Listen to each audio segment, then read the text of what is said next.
이제 느헤미야 강의 오늘이 마지막 시간입니다. 느헤미야 13장 15절부터 마지막 31절까지 말씀 보겠습니다. 읽는 것은 다 안 읽고 제가 부분적으로 읽도록 하겠습니다. 느헤미야 13장 15절부터 제가 읽겠습니다.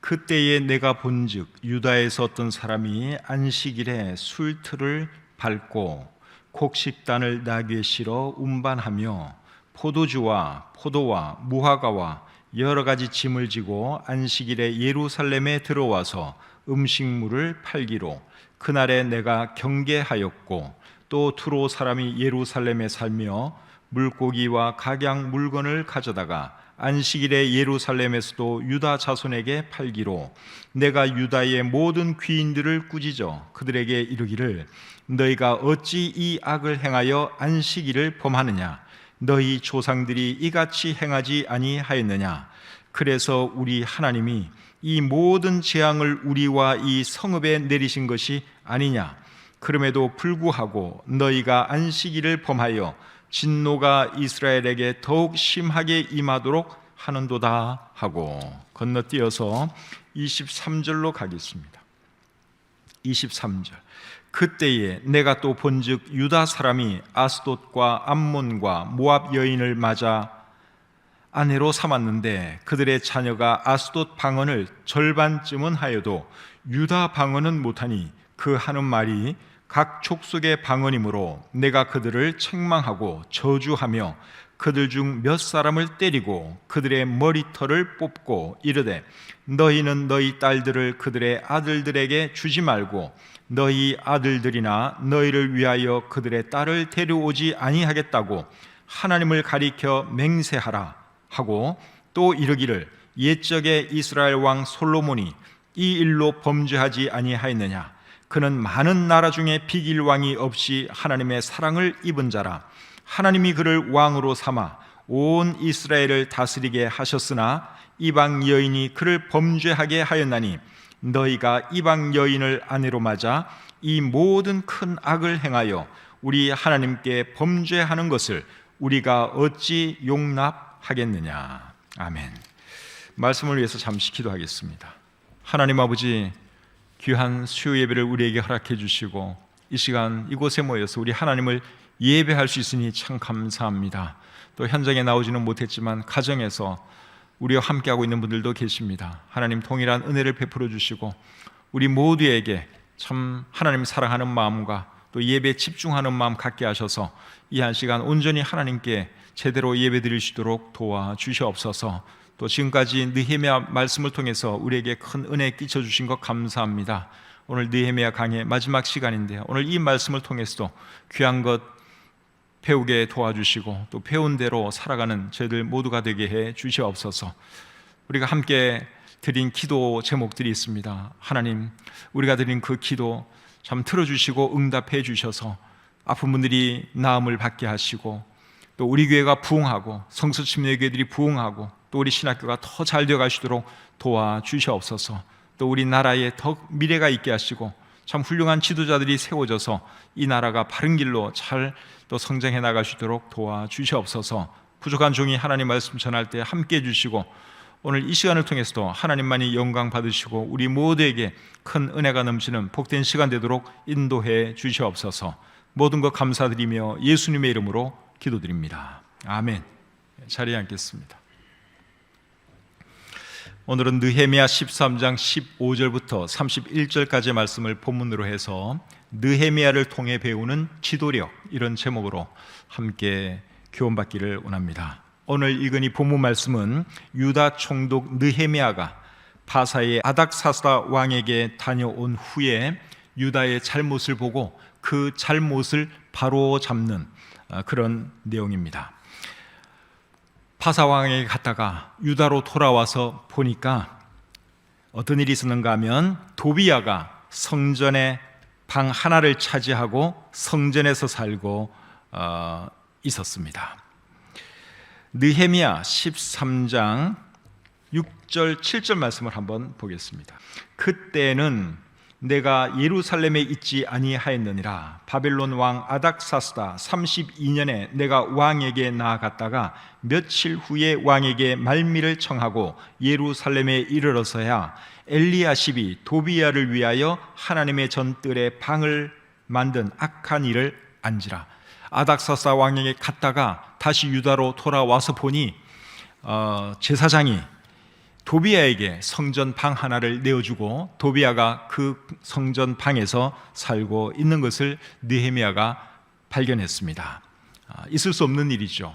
이 도비야는 이방인이기도 하고 그리고 성벽 공사하는 것을 지독하게 방해했던 못된 사람입니다. 그런 사람이 어떻게 성전에서 살 수가 있습니까?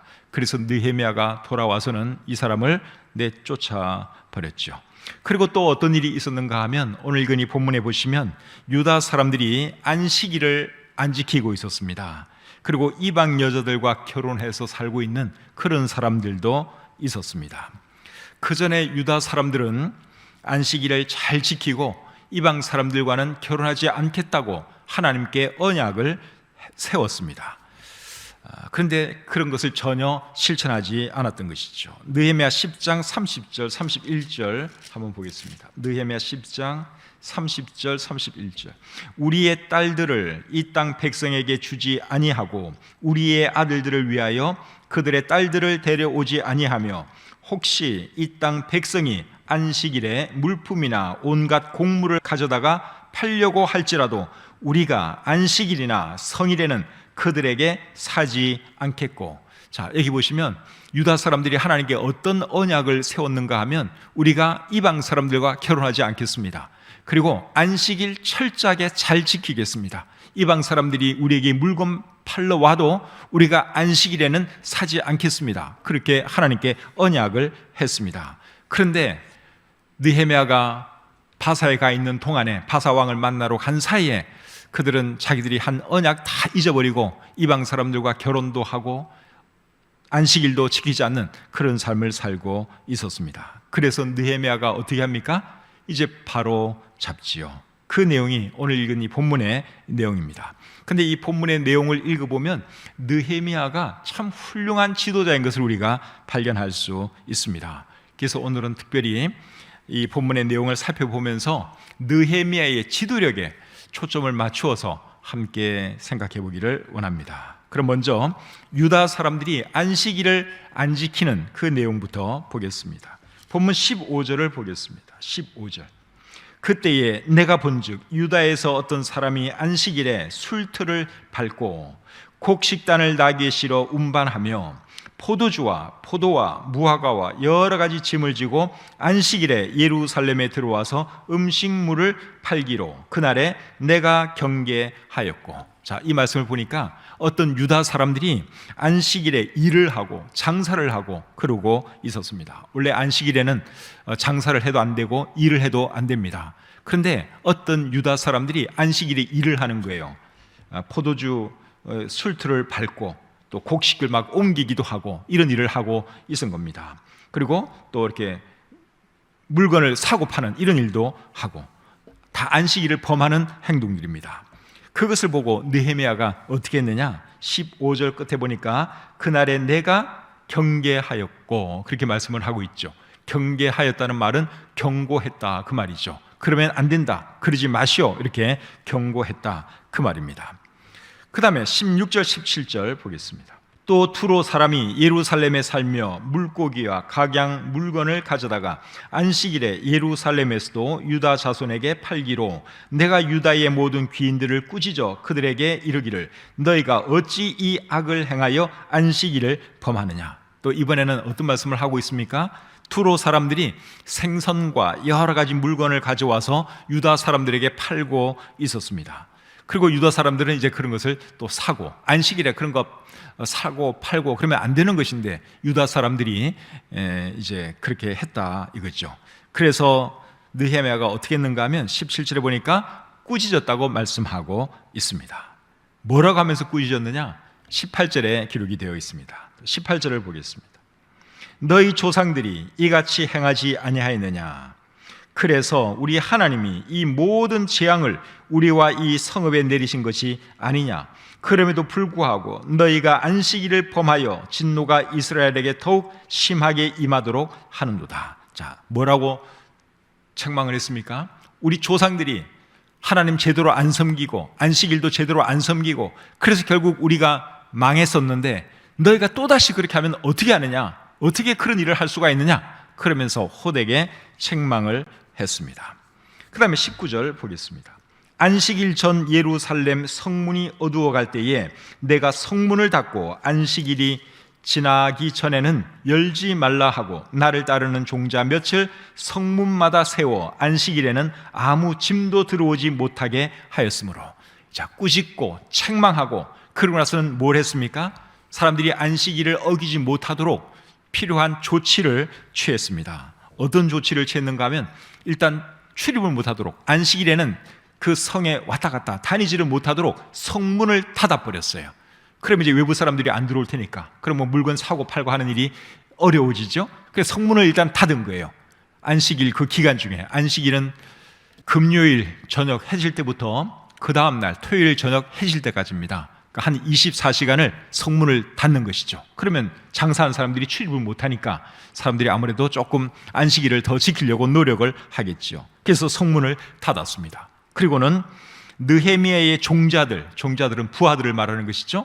느헤미야의 그 부하들을 시켜서 보초를 서게 했습니다. 문은 닫았지만 또 문 열고 나가는 사람들이 혹시 있을까봐 그렇게 하지 못하도록 느헤미야 부하들을 세워가지고 성문을 지키게 했습니다. 조치를 취한 것이죠.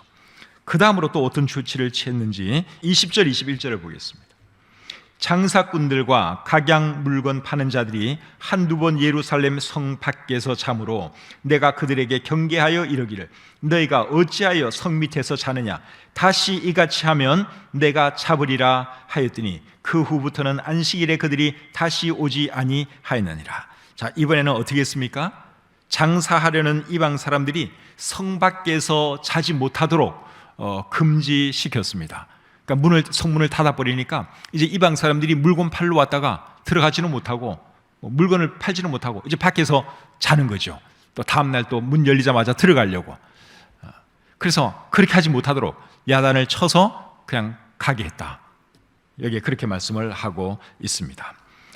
그 다음에 22절을 보겠습니다. 22절.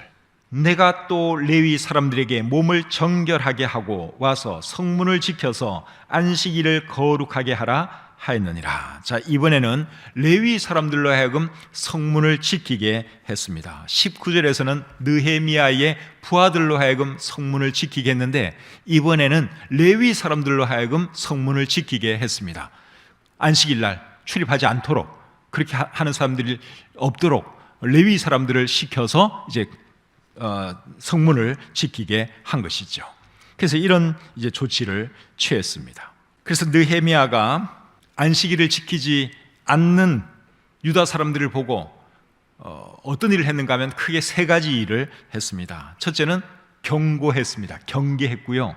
두 번째는 꾸짖었습니다. 책망했고, 그리고 세 번째는 필요한 조치를 취했습니다. 그냥 말로만 하면 안 되니까 실제로 하지 못하도록 문을 걸어 잠근 거죠. 그리고 보초를 세워놓고 사람들 왔다 갔다 하지 못하도록 그렇게 조치를 취한 것입니다. 경고하고 책망하고 필요한 조치를 취했다. 그겁니다. 그리고 느헤미야가 취한 구체적인 조치에는 어떤 것이 있습니까?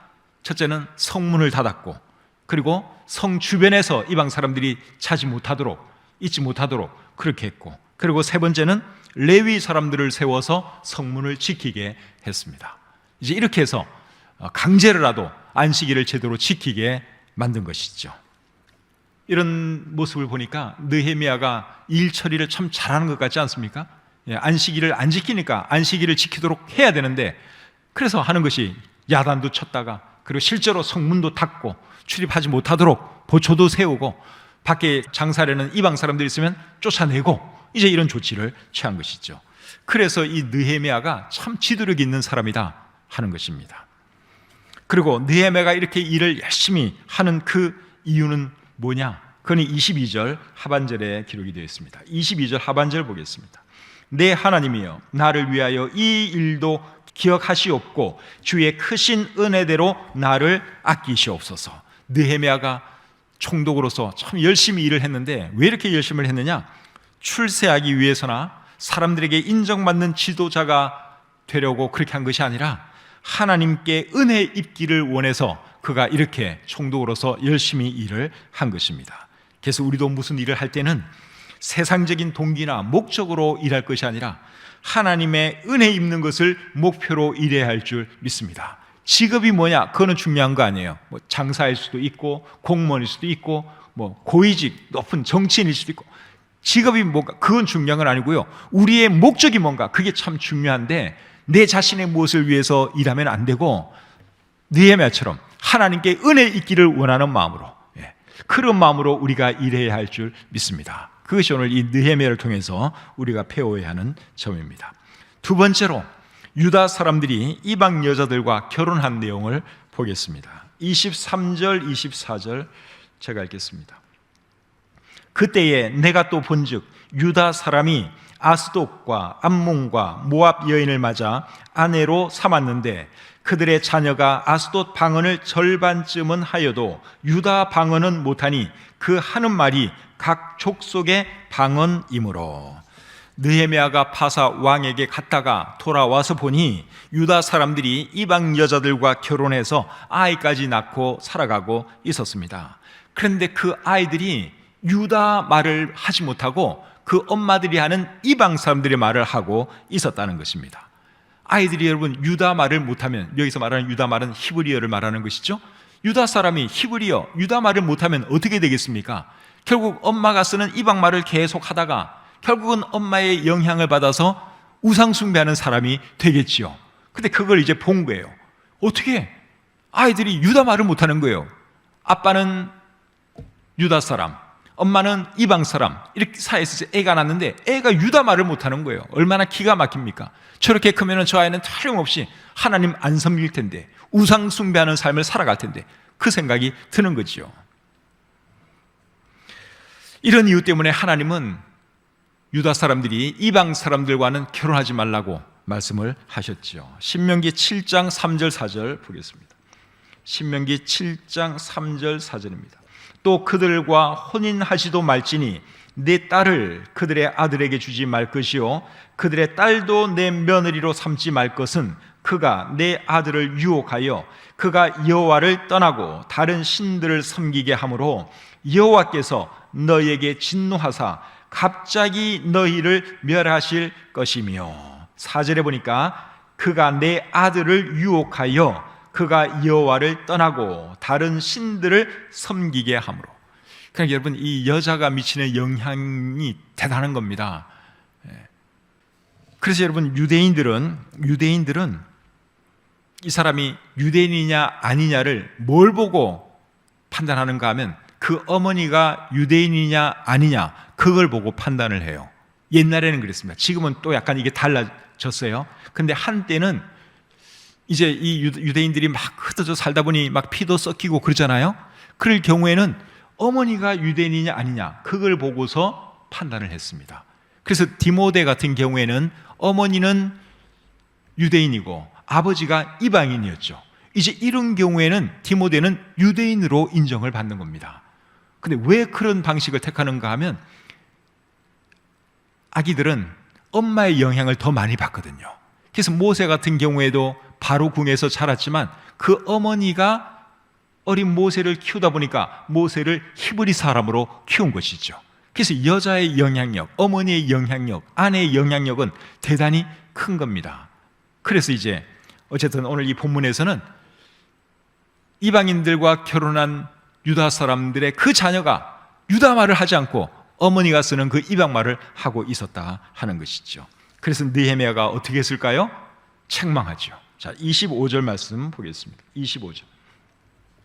내가 그들을 책망하고 저주하며 그들 중 몇 사람을 때리고 그들의 머리털을 뽑고. 자, 여기 보니까 그 이방 여자들과 결혼한 사람들에 대해서 느헤미야가 어떻게 했다고 말씀하고 있습니까? 그들을 책망하고 저주했다 그랬습니다. 여기 그들은 이방 여자들과 결혼한 유다 사람을 말하는 겁니다. 그들을 책망하고 저주했다. 그렇게 말씀을 하고 있습니다. 느헤미야가 여러분 얼마나 화가 났으면 이렇게 책망하고 저주까지 했겠습니까?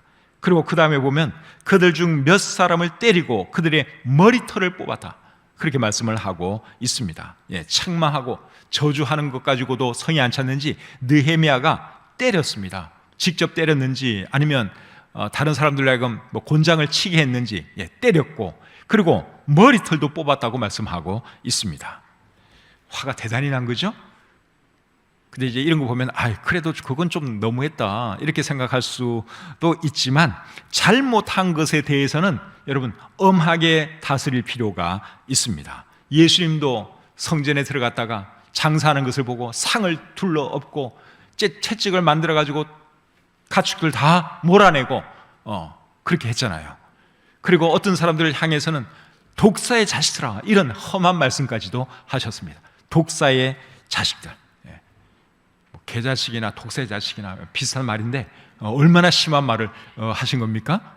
예수님이 화가 나니까. 이런 화는 의분이라 그러는 거예요. 이건 나쁜 화가 아니고, 이런 화내는 거는 괜찮은 거예요. 잘못에 대해서 폭발하는 거, 이거는 괜찮은 겁니다.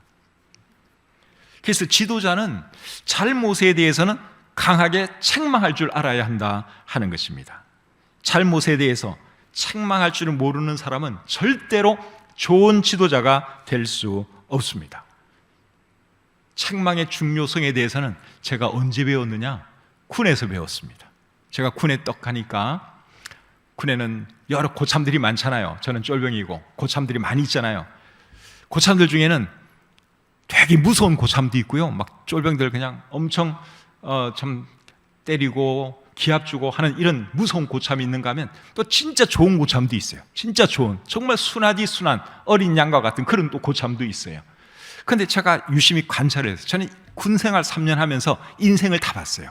인생의 처음부터 끝까지를 군생활을 통해서 다 봤습니다. 근데 이 쫄병들이 누구를 무서워하고 누구를 따르느냐, 누구 말을 잘 듣느냐, 잘해주는 고참 말 들을까요? 안 들을까요? 안 듣습니다. 잘해줄 때는 엄청 잘해주다가 잘못하면 엄하게 다스리는, 기합도 주고 때리기도 하는 그런 고참을 존경하면서 따르더라고요. 그래서 역시 사람은 무섭게 할 때는 무섭게 해야 되는 거구나. 제가 군에서 그런 것을 배웠습니다. 사회에서도 여러분 마찬가지 아닙니까? 사회에서도 이제 상관이 있고 부하 직원이 있고 그럴 텐데, 계속 잘해주기만 하는 상관은 나중에 부하 직원들이 우습게 알아요. 말을 안 들어먹어요. 그래서 직장에서도 그렇고 군대에서도 그렇고, 잘해줄 때는 잘해주다가 못해줄 때는, 못할 때는 엄청나게 세게 책망을 해야 한다 하는 것이죠. 그래야지 좋은 지도자가 될 수 있습니다. 저는 우리 직원들에게 책망을 잘할 것 같습니까? 못할 것 같습니까? 제가 말은 안 하겠는데 물어보세요. 강효인 목사가 어떤 지도자입니까? 물어보면 뭐라고 말을 해줄 거예요. 욕하는 사역자는 없기는 바라는데, 그래서 책망할 때는 책망을 해야 된다 하는 것입니다. 그래야지 기강이 잡히고 일도 잘 돌아가는 것이죠. 느헤미야가 책망한 내용은 26절과 27절에 나옵니다. 26절과 27절. 또 이르기를, 옛적에 이스라엘 왕 솔로몬이 이 일로 범죄하지 아니하였느냐? 그는 많은 나라 중에 비길 왕이 없이 하나님의 사랑을 입은 자라. 하나님이 그를 왕으로 삼아 온 이스라엘을 다스리게 하셨으나 이방 여인이 그를 범죄하게 하였나니, 너희가 이방 여인을 아내로 맞아 이 모든 큰 악을 행하여 우리 하나님께 범죄하는 것을 우리가 어찌 용납하겠느냐. 솔로몬 얘기를 하면서 책망했죠. 솔로몬 왕이 이방 여자들과 결혼하는 바람에 그가 우상 숭배하는 사람이 되었는데, 어찌하여 너희가 이방 여자들을 아내로 맞이하여 이를 이렇게 만들고 있느냐, 그러면서 크게 책망을 했습니다. 그리고 또 느헤미야가 그들에게 뭘 하게 만들었는가 하면, 이방 사람들과 결혼하지 않겠다는 맹세를 하게 만들었습니다. 그 말씀은 25절 중간부터 기록되어 있습니다. 25절 중간에 보세요. 이르되 너희는 너희 딸들을 그들의 아들들에게 주지 말고 너희 아들들이나 너희를 위하여 그들의 딸을 데려오지 아니하겠다고 하나님을 가리켜 맹세하라. 자, 이제 다시는 이방 사람들에게 너희 딸이나 아들을 주지 않겠다고 맹세하라, 그렇게 얘기하는 것을 우리가 볼 수 있죠. 근데 그런 맹세는 그 전에도 한 적이 있습니다. 느헤미야 10장 29절 30절 보겠습니다. 다 그들의 형제 귀족들을 따라 저주로 맹세하기를, 저주로 맹세했다 하는 이 말은 저주받아도 좋다, 안 지킬 경우에는 저주받아도 좋다, 그 말을 하면서 맹세했다 그 말이죠. 저주로 맹세하기를, 우리가 하나님의 종 모세를 통하여 주신 하나님의 율법을 따라 우리 주 여호와의 모든 계명과 규례와 율례를 지켜 행하여 우리의 딸들을 이방 백성에게 주지 아니하고 우리의 아들들을 위하여 그들의 딸들을 데려오지 아니하며, 여기 보니까 맹세했죠. 절대로 이방인 사위 보지 않겠습니다. 이방인 며느리 보지 않겠습니다. 이방 사람들과 결혼하지 않겠습니다. 맹세했어요. 이 약속 안 지키면 저주받아도 좋습니다, 이렇게 말하면서 맹세를 했어요. 그런데 그 맹세를 유다 사람들이 제대로 지키지를 않은 거예요. 느헤미야가 잠깐 왕을 만나러 간 사이에 자기들 마음대로 이방 사람들과 결혼하고 자식 낳고 그렇게 살고 있었던 것입니다. 그래서 느헤미야가 어떻게 하는 겁니까? 또다시 맹세, 자꾸만 이렇게 맹세를 시키는 거죠. 철저하게 하지 못하도록 또다시 맹세를 하게 만들었습니다. 그 다음에 이제 28절 보겠습니다. 본문 28절. 대제사장 엘리야십의 손자 요야다의 아들 하나가 호론 사람 산발랏의 사위가 되었으므로 내가 쫓아내어 나를 떠나게 하였느니라. 자, 여기 보니까 이번에는 또 누가 이방 사람과 결혼을 했습니까? 대제사장 엘리야십의 손자가 누구와 결혼했는가 하면 산발랏의 딸과 결혼을 했습니다. 산발랏은 성벽 공사할 때 엄청 방해했던 사람이죠. 도비야와 산발랏, 엄청 성벽 공사를 방해했던 사람입니다. 근데 이 산발랏은 이방 사람이에요. 산발랏이라고 하는 그 이름의 의미는 달신이 생명을 주었다, 달신, 하늘에 있는 달신이 생명을 줬다 하는 그런 뜻입니다.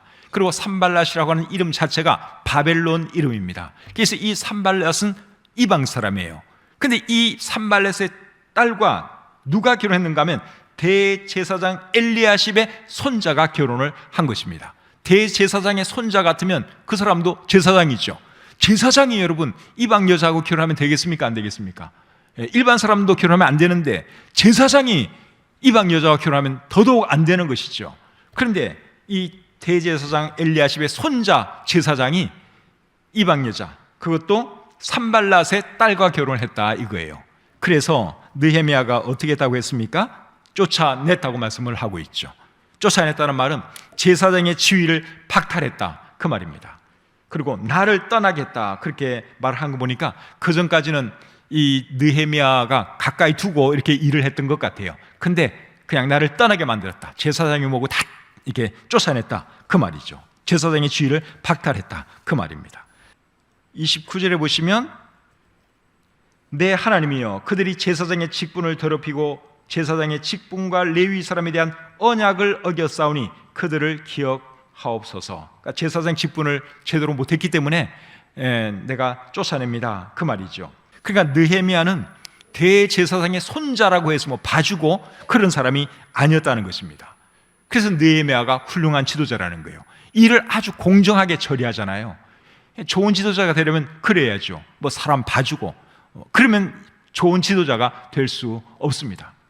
우리나라 정치 지도자도 이런 면에서는 조금 더 잘해야 될 것 같습니다. 자기 편은 봐주고 다른 편은 이렇게 하고 그러면 안 되는 것이죠. 항상 지도자는 공정해야 됩니다. 네 편 내 편 그런 거 따져도 안 되고 항상 일은 공정하게 처리해야지 사람들이 따르고 존경하고 그런 것이죠. 근데 느헤미야가 그런 지도자였다는 거예요. 뭐 높은 사람이라고 봐주고 뭐 나랑 친하다고 봐주고 그런 거 없어요. 일을 잘못하면 누구라도 가차없이 잘라내고 혼내고 야단치는 사람이 느헤미야였습니다.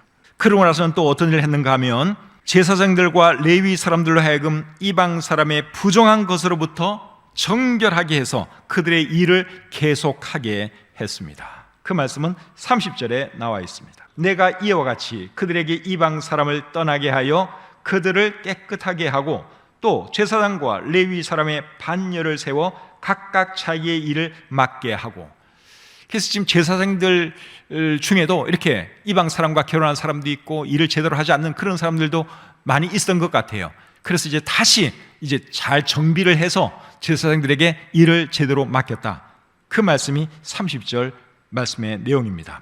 30절 말씀을 표준 세번역은 이렇게 번역을 하고 있습니다.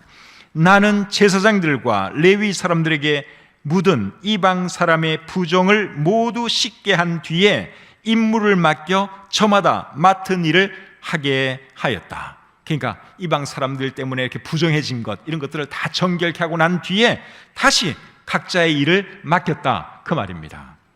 그래서 느헤미야가 일을 참 잘 처리하는 그런 사람인 것을 우리가 볼 수 있죠. 그리고 사람들에게는 또 무엇을 하겠는가 하면 하나님께 바칠 것을 바치게 했습니다. 31절 보겠습니다. 또 정한 기한에 나무와 처음 익은 것을 드리게 하였사오니. 31절 상반절 말씀을 표준 세번역은 이렇게 번역하고 있습니다. 또 사람들에게 때를 정하여 주어서 제단에서 쓸 장작과 처음 거둔 소산을 바치게 하였다. 그러니까 30절 말씀에서는 제사장들을 정결케 해서 그들의 일을 제대로 다시 맡겼다, 그 말이고, 그 다음에 31절 상반절 말씀은 사람들에게 이제 바쳐야 될 것 제대로 또 바치도록 그렇게 만들었다, 그 말이죠. 그래서 느헤미야가 탁월한 지도자라는 거예요. 일을 잘 돌아가게 만들잖아요. 그렇죠? 예, 다시 일 맡기고 또 백성들로 하여금 또 다시 낼 것 내게 만들고, 참 아주 일을 너무너무 잘하는 것을 볼 수가 있죠. 근데 느헤미야가 이렇게 지도력을 발휘해서 일을 잘하는 이유가 뭔가 하면 31절 하반절 보겠습니다. 복을 주옵소서. 이 사람은 계속 하나님 생각밖에 없어요. 세상에서 출세하고 세상에서 사람들로부터 존경, 이게 이 사람의 관심사가 아니라 하나님께 사랑받고 하나님께 복 받는 것이 느헤미야의 목적이었습니다.